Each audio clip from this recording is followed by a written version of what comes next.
Vamos abrir a palavra então? Nós já oramos. Vamos abrir a palavra em 1 Coríntios 15, 21. Na semana passada nós falamos sobre Jesus, a vida que Jesus entregou na cruz e a vida que Jesus nos oferece. Nós falamos da vida Zoe, que falamos da vida psique, que Jesus entregou na cruz uma vida humana para que nós tivéssemos uma vida eterna. Jesus entregou na cruz a vida psique e Ele ressuscitou como uma vida humana. E ficou assim, ficou talvez alguma dúvida. E então hoje nós vamos mergulhar um pouco mais nessa palavra, para que você possa entender, para que você possa compreender melhor. 1 Coríntios 15, 21. 1 Coríntios 15, 21 diz assim: porque assim como por meio de um homem veio a morte, assim também por meio de um homem veio a ressurreição. Por meio de um homem veio a morte, por meio de um homem veio a ressurreição. Deixe marcado aí, queridos. Então eu poderia, para embasar um pouco mais essa palavra, eu poderia trazer, por exemplo, o texto da palavra que o Senhor liberou em Gênesis 3,15, em que Ele falava da semente da mulher, em que Ele falava de como a serpente seria destruída, se referindo a Satanás, ao diabo. Deus disse assim: já que você usou da mulher para trazer a queda, pois a semente da mulher, haverá uma briga, haverá uma contenda entre a tua semente e a semente da mulher, e a semente da mulher irá pisar na cabeça da serpente e tu lhe ferirás o calcanhar. Então essa palavra de Gênesis 3,15, ela já está apontando a respeito de quem veio quem viria para destruir Satanás. A semente da mulher está falando de um homem. Quem viria para destruir Satanás é um homem. Então nós poderíamos apenas tomar essa palavra. Nós poderíamos depois ir lá no livro de Apocalipse, que diz que há um homem sentado no trono. Mas nós vamos navegar um pouco mais, nós vamos mergulhar um pouco mais nessa palavra, porque nós precisamos desfazer coisas que foram construídas na nossa mente, construídas na nossa mentalidade, e que nos leva a inclinar o entendimento, a inclinar o pensamento, a imaginar que esse Jesus que veio, que nasceu de Maria, que esse Jesus era um Deus, mas ele mesmo, ele se esforçou para que as pessoas entendessem que ele era um homem. E a própria palavra fala da humanidade de Cristo, o quanto Cristo era humano, o quanto ele era humano. E um dos motivos que nos leva a pensar, a inclinar o pensamento, a inclinar a nossa mentalidade. O que é inclinar a nossa mentalidade? A inclinar o nosso pensamento. Vamos imaginar que você um dia chegue para alguém feliz, alegre, contente, dizendo: eu conheci tal pessoa, e é uma pessoa muito boa, é uma pessoa muito legal, é uma pessoa isso e aquilo, e você está contando com alegria a respeito dessa pessoa que você conheceu. Mas essa outra pessoa com quem você está conversando, ela começa a dizer: mas esse camarada, ou essa mulher, ou esse homem, isso é assim, ele fez assim, ela fez assado, não sei o quê.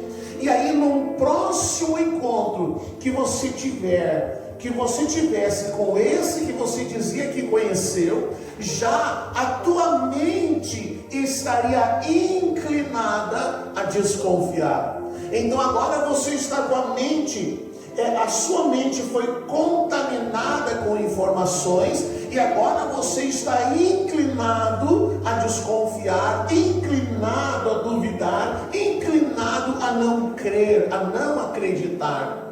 E muitas vezes isso também acontece em relação à palavra de Deus.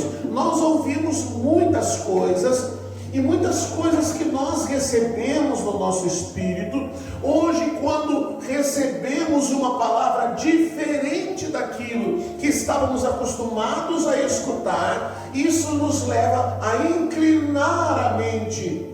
Não, isso não pode ser, mesmo que a gente não tenha convicções, mas o fato de ser contrário ao que nós tínhamos guardado em nosso coração, já nos leva a questionar, a duvidar, a não crer, enfim. Mas isso é normal, a palavra de Deus fala sobre isso.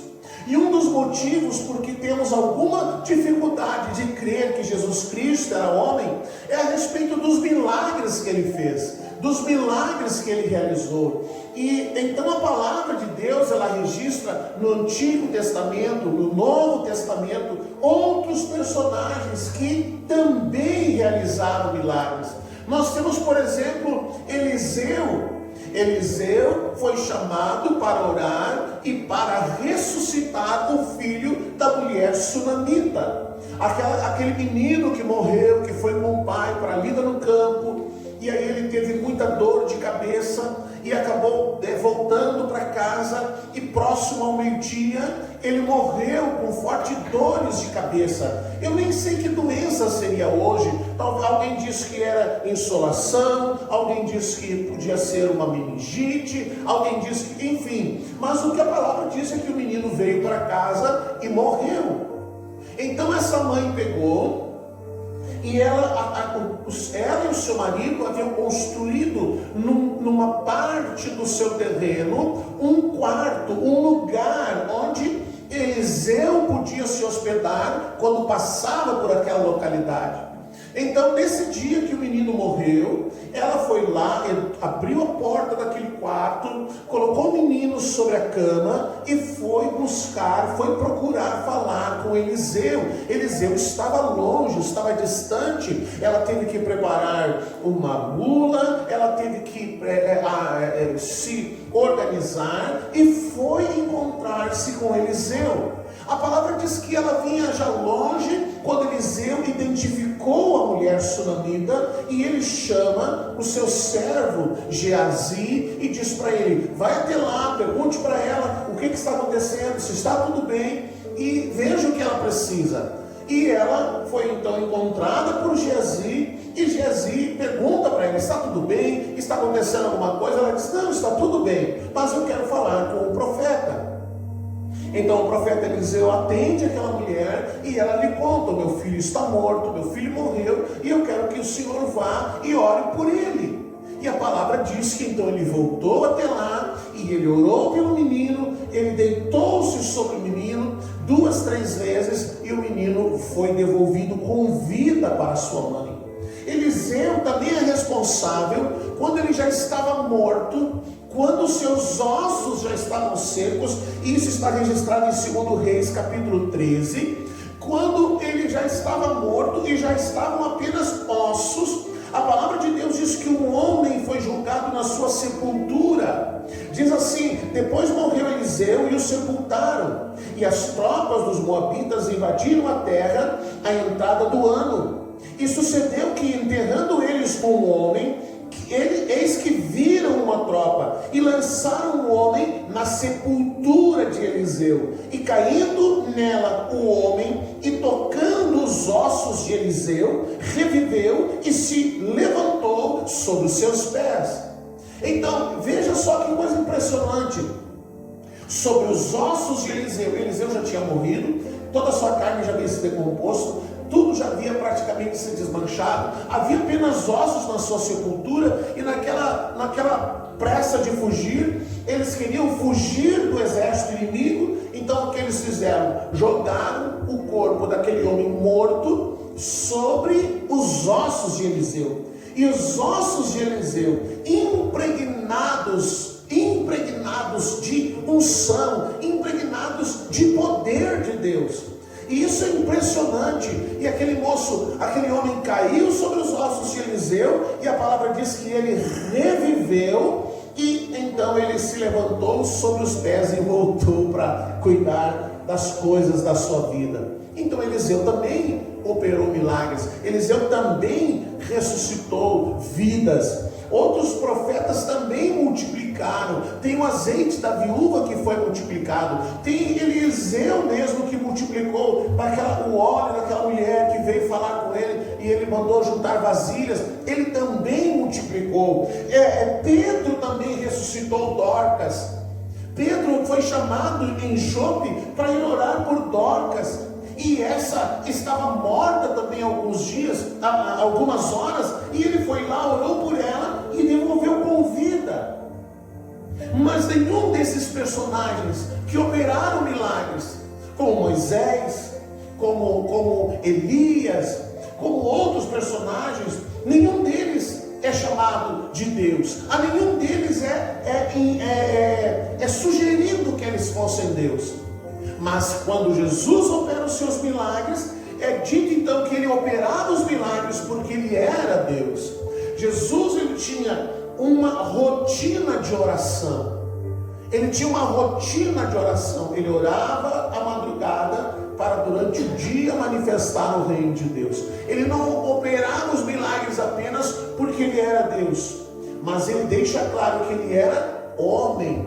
Nós sabemos que ele era homem porque a palavra diz que a semente da mulher iria destruir Satanás. Nós vemos que ele nasceu como homem da Virgem Maria. A palavra de Deus diz que depois de 30 dias, de 40 dias de jejum, ele teve o quê?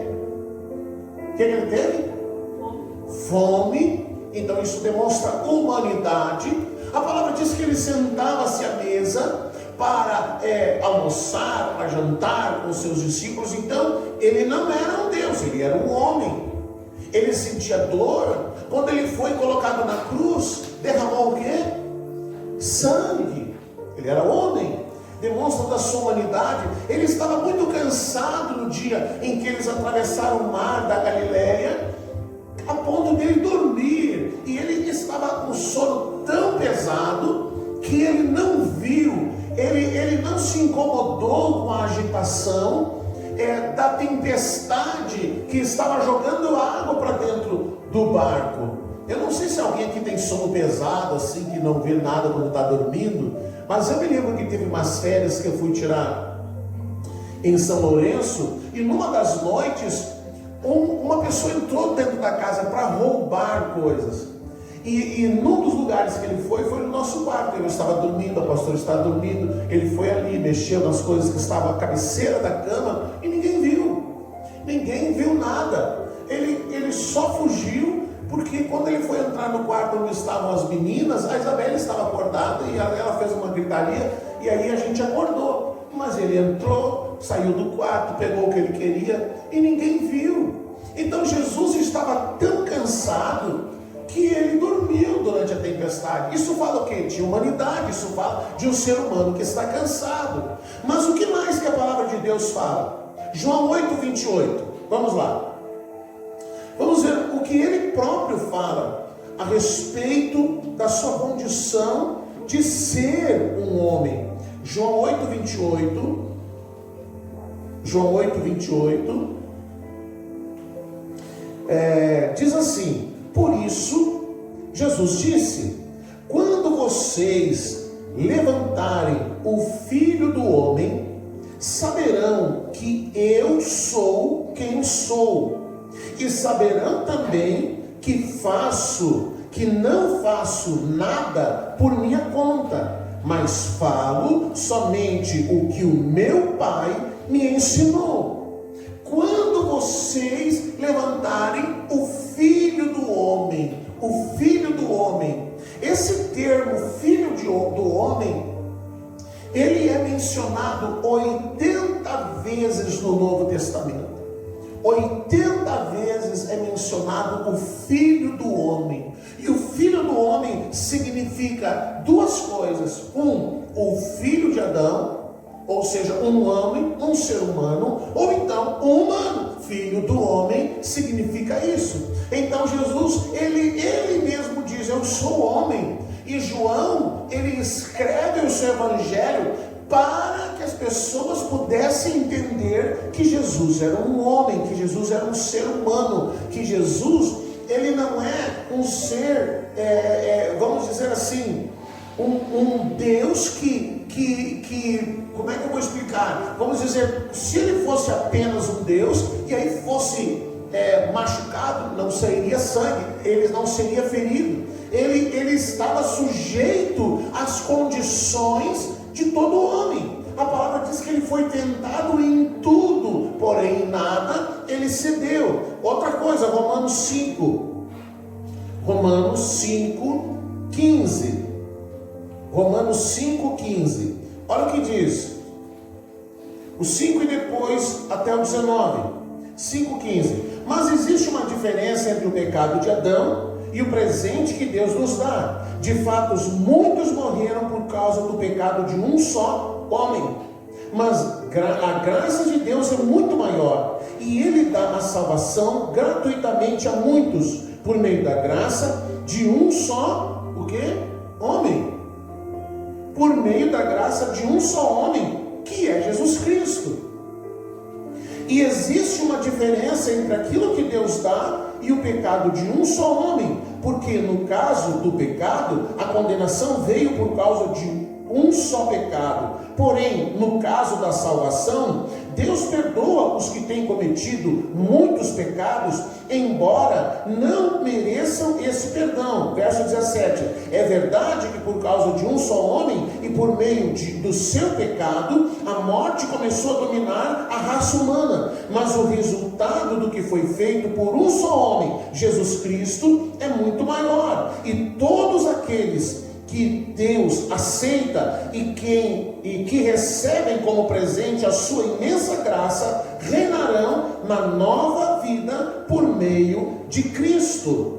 Portanto, assim como um só pecado condenou todos os seres humanos, assim também um só ato de salvação liberta todos e lhes dá vida. Assim como também muitos seres humanos se tornaram pecadores por causa da desobediência de um só homem, assim também muitos serão aceitos por Deus por causa da obediência de um só homem.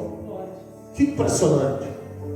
Está ali, Paulo está dizendo, por a mesma coisa que aconteceu por causa de um homem, toda a humanidade foi condenada. Por causa de um só homem, toda a humanidade pode ser salva. Todos os que creem podem ser salvos. Então, se nós pegarmos essa palavra e voltarmos à palavra que foi liberada no domingo passado, quando Jesus morreu na cruz, Ele não morreu como Deus, Ele morreu como homem.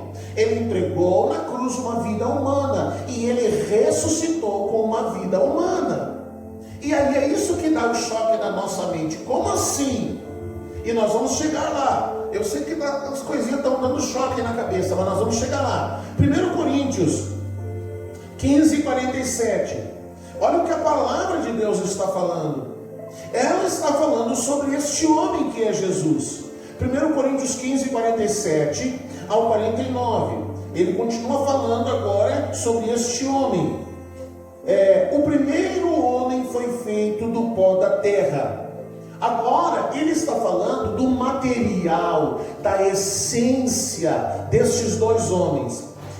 15:47. O primeiro homem foi feito do pó da terra. O segundo homem veio do céu. Os que pertencem à terra são como aquele que foi feito do pó da terra. Os que pertencem ao céu são como aquele que veio do céu. 49. Assim como somos parecidos com um homem feito do pó da terra, assim também seremos parecidos com o homem que veio do céu. Tinha uma série, uma época no SBT, não tinha uma série no SBT que tinha um homem que veio do céu? Tinha uma série, eu nunca assisti, mas tinha uma série que era O Homem que Veio do Céu. Era um personagem lá. Mas o que Paulo está dizendo? Olha, nós fomos feitos do mesmo material do homem que veio da terra, Adão, que foi feito do pó da terra, e que Deus soprou a vida dele no homem. Deus fez o homem do pó da terra e soprou a sua vida para dentro do homem, o sopro de vida, o fôlego de vida, é a vida de Deus, ele soprou para dentro do homem. Agora Deus está dizendo, o mesmo material que foi feito do homem que desceu do céu, nós também seremos. Deus está dizendo, Paulo está falando de uma nova estrutura que Deus estaria preparando, que Deus estaria construindo para inaugurar através de Cristo. Então nós temos dificuldade de entender isso, porque quando nós falamos que Cristo era um homem e que esse homem subiu para a glória, nós imaginamos esse homem corruptível. E aí alguém vai dizer, mas esse homem já não estaria mais vivo, porque já se passou 2000 anos. Já se passou 2000 anos, esse homem estaria muito velhinho, muito cansado, já debilitado. Mas não é esse homem corruptível que Jesus ressuscitou. E talvez aí que esteja o choque entre aquilo que nós sabemos, entre aquilo que nós conhecemos e aquilo que a palavra de Deus está dizendo. O que mais que diz a palavra? João 1 Coríntios 15, 47 nós já lemos, né? Então vamos ver o que mais. João 20, 26. O que fala João? Esse Jesus que ressuscitou, esse Jesus que foi visto pelos discípulos, João 20, 26 até o 28. Uma semana depois que Jesus havia morrido. Vamos lá. Uma semana depois, os discípulos de Jesus estavam outra vez reunidos ali, com as portas trancadas. E Tomé estava com eles. Jesus já havia aparecido uma vez e Tomé não estava. Agora todos estão lá, inclusive Tomé. E agora Tomé estava com eles. Jesus chegou, ficou no meio deles e disse: que a paz esteja com vocês. Em seguida disse a Tomé: veja as minhas mãos e põe o seu dedo nelas. Estenda a mão e ponha do meu lado. Pare de duvidar e creia. Então Tomé clamou: meu Senhor e meu Deus. Você creu porque me viu?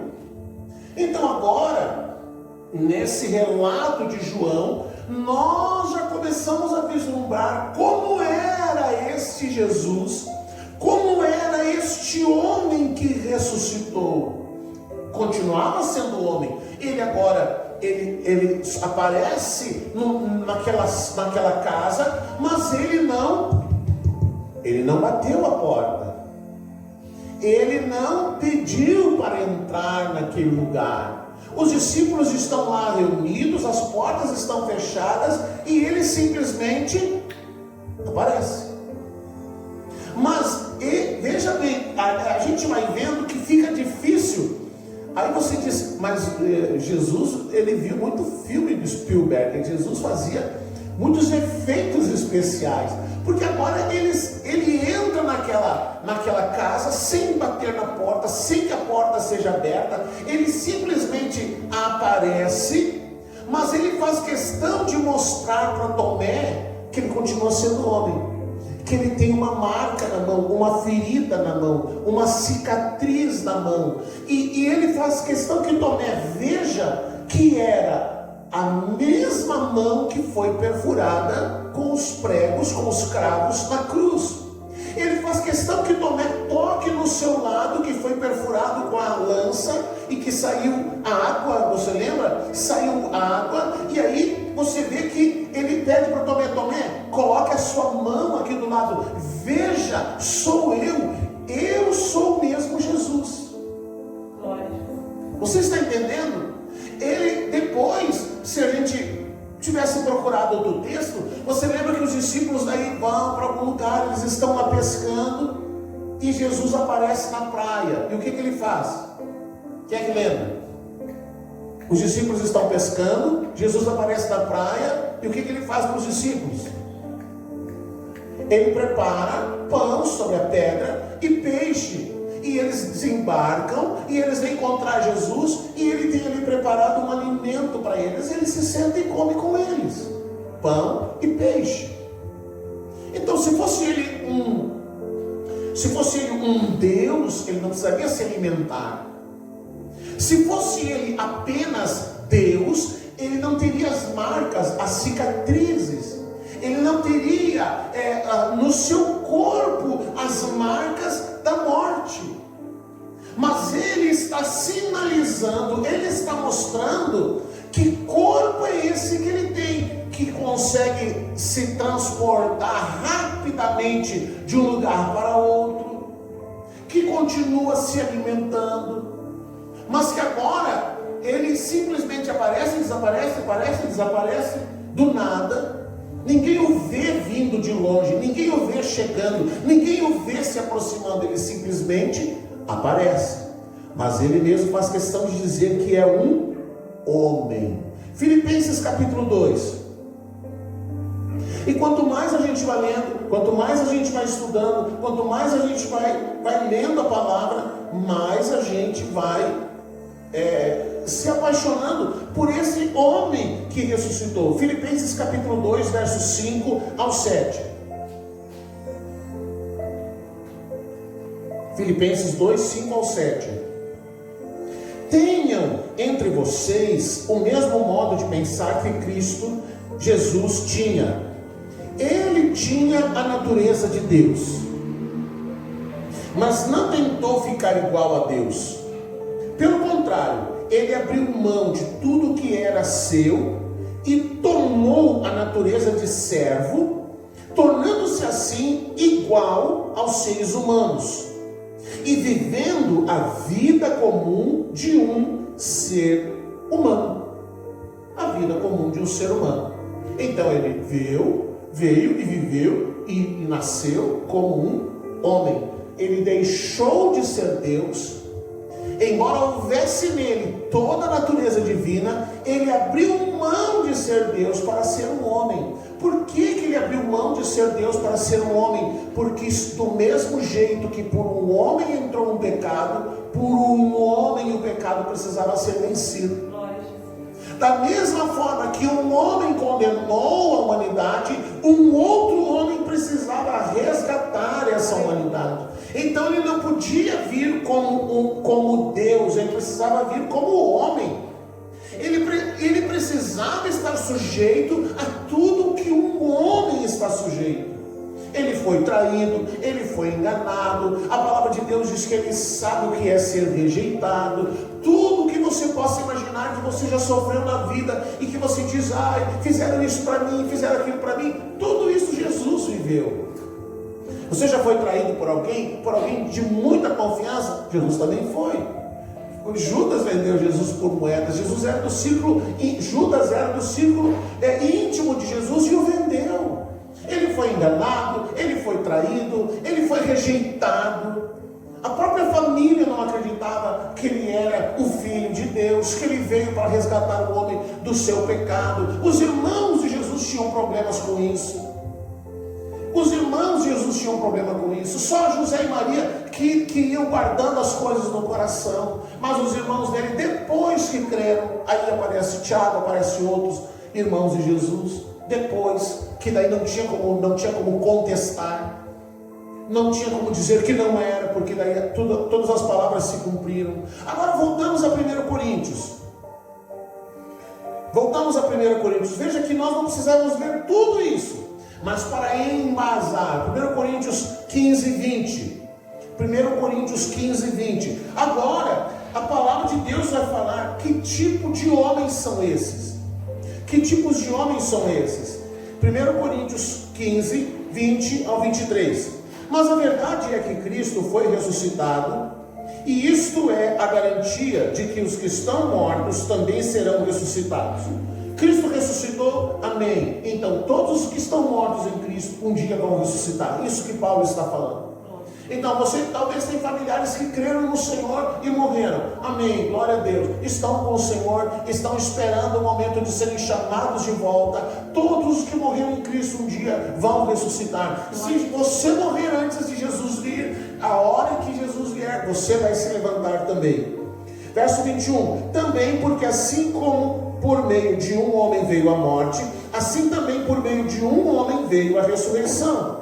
Assim como por estarem unidos com Adão todos morrem, assim também por estarem unidos com Cristo todos ressuscitarão.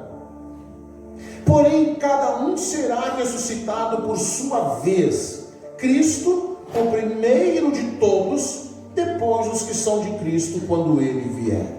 Então, o que Paulo está dizendo? Cristo foi o primeiro. Cristo foi o primeiro. Ele foi a primícias. Ele, em Cristo, o que nós precisamos entender, em Cristo, do mesmo jeito que em Adão, Deus inaugurou uma geração de homens feitos do pó da terra, e que em Adão todos eles já nasciam com o pecado incrustado na sua natureza, tanto que a palavra diz a natureza adâmica. Deus está dizendo que agora todos os que estão em Cristo, Cristo foi o primeiro, e quando Cristo ressuscitou, Ele ressuscitou como um homem. Cristo inaugura uma nova geração de homens, um novo tipo de homem, que agora não é mais corruptível. Quando Ele ressuscitou, Ele agora não é mais corruptível, Ele não está mais preso ou ligado àquilo que nós seres humanos estamos. Nós envelhecemos, nós ganhamos peso, a corrupção do nosso corpo, ou seja, quanto mais velho, mais coisas vão aparecendo, né? A pressão fica alta, não sei o que, daqui a pouco começa enxergamento, daqui a pouco já tem que usar óculos, daqui a pouco não sei o que. Antes você se envolvia em muito trabalho e não cansava. A idade vai chegando, você tem que trabalhar um pouquinho, parar, tem que trabalhar mais um pouquinho, parar, porque isso faz parte da corrupção do corpo humano. Mas o corpo de Jesus não é um corpo que continuou envelhecendo depois da ressurreição, é um corpo incorruptível. E aí talvez seja questão de você não entender. Mas aí Paulo diz, Cristo foi o primeiro. Cristo foi o primeiro, Ele foi as primícias. Mas depois dele, os que são de Cristo, na sua vinda, quando ressuscitarem, irão ressuscitar com esse mesmo tipo de corpo. Amém? Mas vamos ver mais. 1 Timóteo 2,5. 1 Timóteo 2,5. Vamos lá. 1 Timóteo 2,5, abre aí na sua Bíblia. 1 Timóteo 2,5. Pois existe um só Deus, e uma só pessoa que une Deus com os seres humanos. Existe um só Deus, e uma só pessoa que une os seres humanos com Deus. Sabe quem é? Aí a palavra diz, o ser humano Cristo Jesus. Talvez na sua Bíblia diga, Jesus Cristo, homem. Ele já inclui numa única, não existe vírgula, não existe uma separação, ela diz, Jesus Cristo, homem. Mas Paulo está se referindo a algo que está acontecendo na glória. Paulo está dizendo que hoje, quando você precisa que alguém seja um mediador entre você e Deus, essa pessoa se chama Cristo. Cristo, homem. Jesus Cristo, homem. Encontrou aí, Nara? Jesus Cristo, homem. Já que não achou, vamos para outra leitura. Apocalipse, agora você acha. Apocalipse 1:12. Apocalipse 1, verso 12. Lá no último livro da sua Bíblia. Olha só, aqui João, ele entrou na sala do trono. João entrou na sala do trono. Quando ele ele está na ilha de Patmos, ele tem aquela visão que Jesus aparece, e aí então ele se volta para ver, ele entra na sala do trono, e aí ele se volta para ver quem é que está falando com ele. Eu me virei para ver quem falava comigo, e eu vi 7 candelabros de ouro, e no meio, verso 13, e no meio deles estava um, parecido com um homem, vestindo uma roupa que chegava até os pés, e com uma faixa de ouro em volta do peito. Quem é esse? Jesus Cristo, o homem. Veja que haviam se passado quase 100 anos, e João vê Jesus, e ele vê um homem. Ah, pastor, mas aí o senhor está... Mas vamos ver mais. Apocalipse 3:21, último texto. Apocalipse 3:21. Aos que conseguirem a vitória, aí na sua Bíblia diz ao vencedor, aos que conseguirem a vitória, eu darei o direito de se sentarem ao lado do meu trono, assim como eu consegui a vitória e agora estou sentado ao lado do trono do meu Pai. Quem está sentado no trono? Jesus Cristo, o quê? Homem.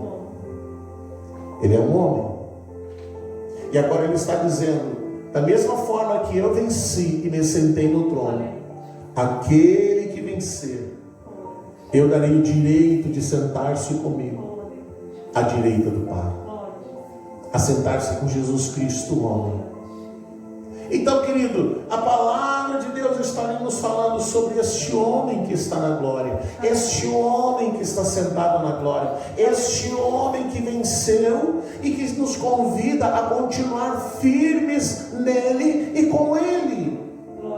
Nós podemos ter dificuldades de entender isso, porque nós estamos vivendo e estamos vivendo as consequências do tempo da vida sobre o nosso ser, sobre o nosso corpo. Mas esse Cristo Jesus que ressuscitou, que é homem, esse Jesus não continuou envelhecendo, esse Jesus continua cheio de glória, esse Jesus não é mais um ser corruptível, esse Jesus está sentado no trono de glória, e como homem, ele intercede por nós diante do Pai. Ele é um mediador, diz a palavra. Só existe um mediador entre Deus e o homem. E quem é esse mediador? Jesus Cristo, homem. Então talvez você está vivendo, nós todos estamos vivendo um tempo de muita dificuldade, de muita luta, de muito problema, de muita angústia, de muita incerteza. Mas e no meio das nossas angústias existe alguém que está diante do Pai, e ele é um mediador entre Deus e nós, e ele está lá diante do Pai, falando por nós, intercedendo, clamando por nós. Ele está lá diante do Pai, Jesus Cristo homem, e ele diz: e você que for um vencedor, você que vai vencer, você que vai permanecer firme, você que vai chegar ao final, eu te darei o privilégio, eu te darei a honra de sentar-se comigo no meu trono, junto do meu Pai. Então Jesus está dizendo, ele é o primeiro. A palavra de Deus está dizendo, ele é a primícia. Se existe um homem sentado lá na glória, se existe um homem sentado lá no trono, um homem que é Deus, um Deus que é homem, se existe lá na glória um homem sentado, esse homem está dizendo que ele está te convidando a sentar-se com ele. Ele está dizendo, permaneça firme, permaneça fiel, continue firme, continue agindo com fidelidade, seja um vencedor, seja alguém que está crescendo, seja alguém que está amadurecendo nele, seja alguém que continua firme nele. Porque daí, depois disso então, não haverá apenas um único homem sentado na glória, haverão muitos outros homens, porque ele foi o primeiro, ele foi as primícias, e logo depois seguiremos nós. Amém? Vamos orar? Vamos ficar de pé para podermos celebrar a ceia. Esse Cristo homem, esse Cristo que intercede por nós, esse Cristo que está lá diante do Pai, esse Cristo que é o nosso mediador, esse Cristo que é o intermediário. é aquele que está mediando a nossa situação e a nossa condição diante do Pai. Nós queremos adorá-lo neste momento, nós queremos nos aproximar diante dele neste momento, nós queremos adorá-lo, levantar para ele um altar de adoração, levantar para ele um altar de adoração neste